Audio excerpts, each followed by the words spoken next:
Hello and a warm welcome to Robin's TV Extra Time as Bristol City travelled to Hertfordshire to face the Watford side that were unbeaten at home since the start of the season.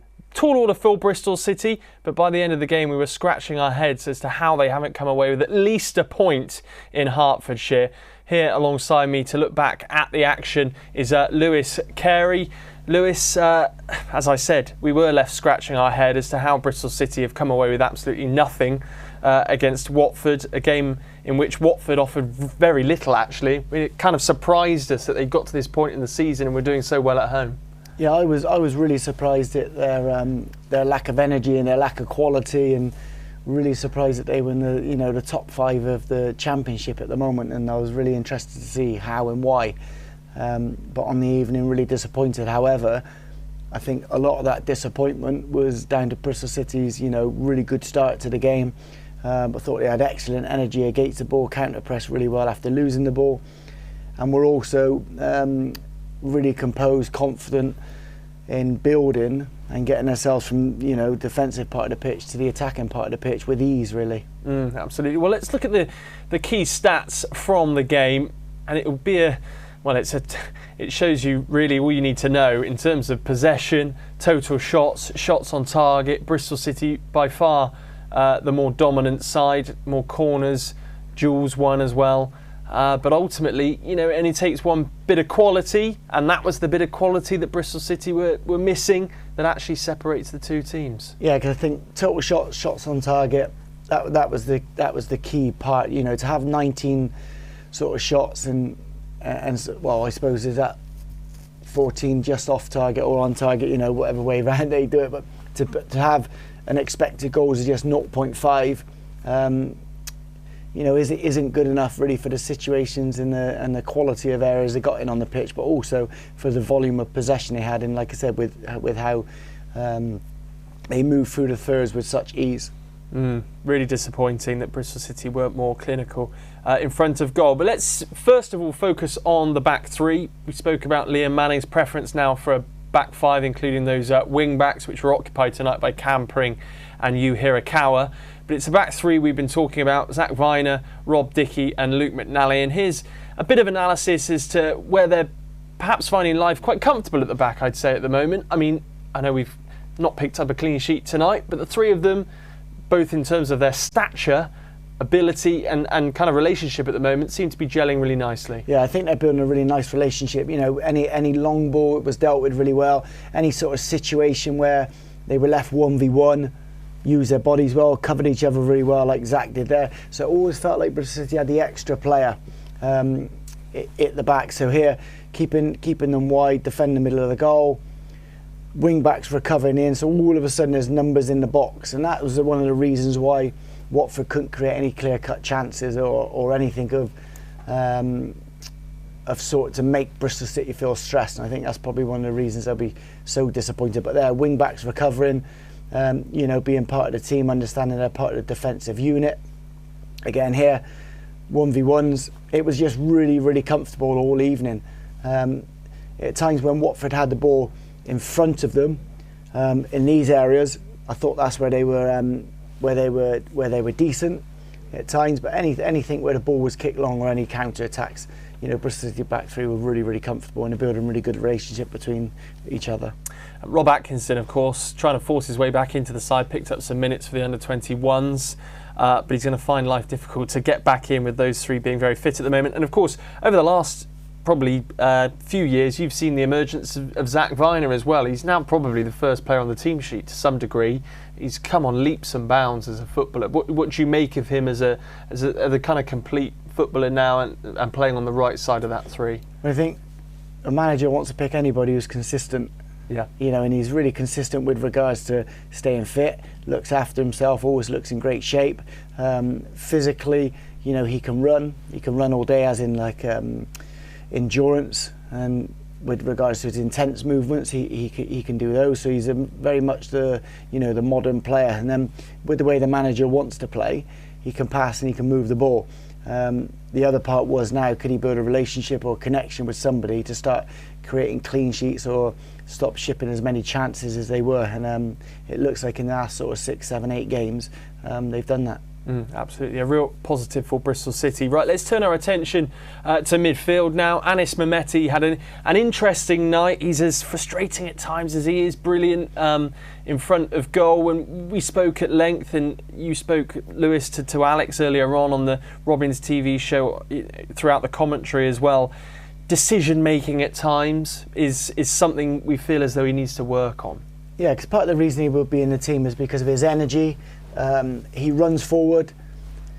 Whenever you get a player who can run beyond the opposition defensive line, you want to pick these players because they're willing. However, tonight, what impressed me was how he found space in these sort of areas. So in this instance, found space, makes the defender jump, and then made a little slip pass. In the previous clip, didn't quite make it. So that's where his decision making at times is, is really random. However, he's shown that. You touched on it, the word brilliance. That's a brilliant bit of play. Little reverse pass, little bit of disguise on it, nice weight on it, and then probably from Nahki Wells there, that might be a one-touch right foot finish or a better left-footed touch. But here, again, any time you run beyond, you cause problems. Bring the ball to the floor, lovely technique, and then it was the timing of the layoff. So the timing of the layoff is too late there. So that's where we say you want him in a team because of all the threats that he causes. And all you want is, or all you would like to see is some kind of improvement with regards to end product. However, these sort of situations, I understand why he shot. He shot because teammates got to make his decision for him. And his decision for him, if somebody runs here across the penalty spot, there's 3 in the box there. If somebody runs across the penalty spot, one on the second post and one on the edge of the box, at least he would say, he'd have somebody to pick out or somebody to make a decision for him. And the reason he didn't shoot, the reason he shot, is because nobody was, nobody was in his eye line to make that run. Yeah, really interesting. And reflecting on the last couple of weeks with Bristol City, we feel like we've been on the wrong side of results at times, largely at times down to poor luck. Of course, the Sheffield United game, there was a bit of an error, which then turned into, the error was then compounded, of course, with Rob Dickey's sending off, and then Burnley on Saturday with the contentious handball decision, which didn't go Bristol City's way. And again, you felt as though luck wasn't quite on City's side tonight, and maybe that's down to goalkeeping brilliance, as we'll see now with this Daniel Bachmann goal straight off the line, save just off the line, I should say. But yeah, just at times you felt Bristol City didn't get rid of the rub of the green. No, the keeper's made 2 unbelievable saves, but they're both reactive saves.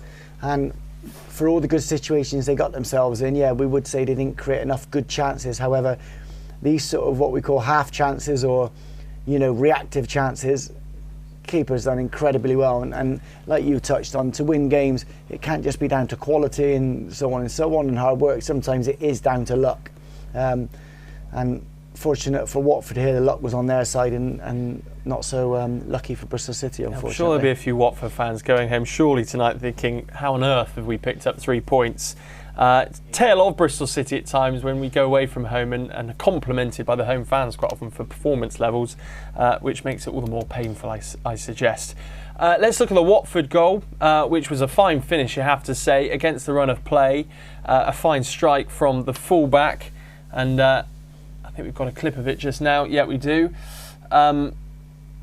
Again, it was against the run of play, but a bit of quality on the edge of the box. Could we be doing more here defensively, Lewis? Well, there was individual brilliance to start with to change the, sides. As in, I think Bristol City, you've seen shooting from those areas whereas Watford moved the ball really well, and the strike is incredible to send it outside the goalkeeper and bring it back around. But right at the start of the clip would probably be the one area that the manager's a little bit disappointed at.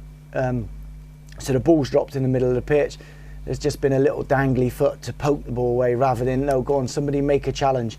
Once the ball gets switched to Andrews, could probably get there a little bit quicker. Now, he's coming across the pitch, so you end up opening your legs, and generally the balls always go through the defender's legs, so they're wary. However, if you can come out and face him up and create as big a shadow as you can, there's no chance that you can score. Yeah, absolutely. Right, well, we've not seen enough of this side of Scott Twine so far, you'd have to say, albeit there have been injuries during his sort of second spell with Bristol City, if you like, this season.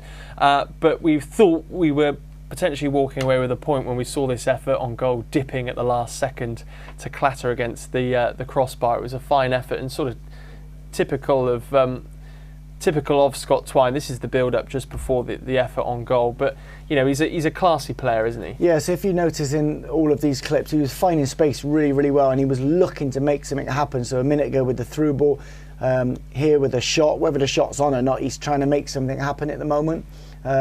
Playing little balls around the corner, again finding space, head turning, and this one, what they call the old knuckle ball, isn't it? With the, you know, the foot, the toes pointing to the ground and coming up under the bottom of the ball to try and bring it up over the defence and over the goalkeeper was an incredible strike. And when he first hit that, you know, I thought it was going in rows there, but to have the quality and ability to get as much dip on the ball as he got there was an excellent strike, and that's, you know, that's down to his own individual excellent technique. However, he was the only sub really who come on the pitch and really made an impact in the game and really tried to make things happen.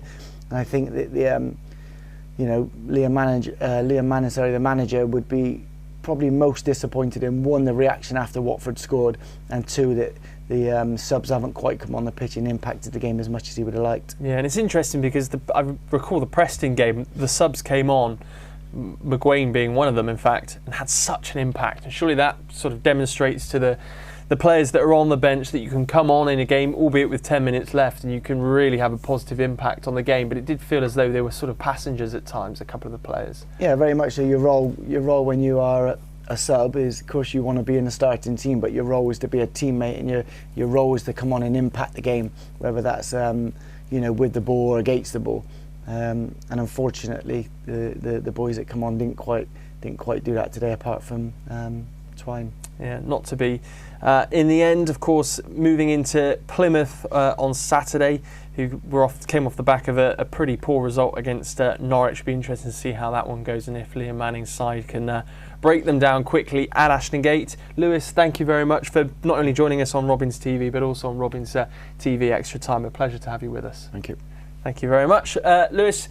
So all of the action on Robins TV for the game against Plymouth will be available from 2:30 on Saturday for selected audiences. But of course, that is it from us here on Robins TV Extra Time. Not the result we wanted against Watford, but hopefully Bristol City can bounce back very quickly. Thank you for joining us.